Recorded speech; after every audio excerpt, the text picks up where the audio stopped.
Mehr tafti bilan o'sgan bola ertaga yaqinlariga, jigarlariga, xalqiga, vataniga muhabbatli bo'ladi.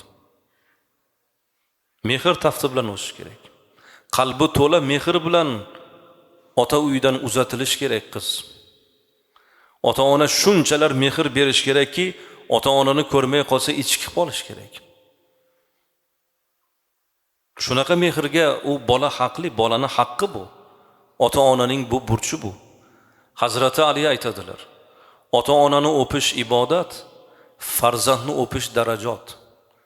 Kim ota-onasini o'psa ibodat qilibdi, kim farzandini o'psa daraja topdi deydilar. Farzandlarimizga shunday mehr berishimiz kerak. O'g'lingiz bo'lsa otam deng, qizingiz bo'lsa onajonim deng.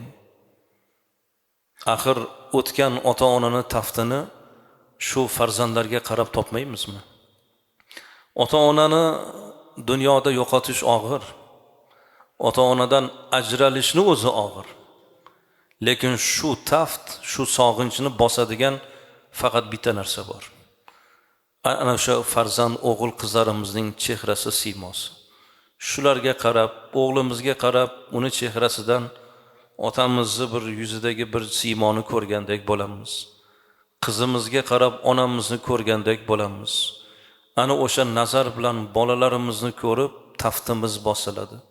Shunday ekan hayotimizning mazmuni bu farzandlar azizlar. Alloh taolo farzandlarimizga o'zi baxti saodatni o'zi nasib aylasin.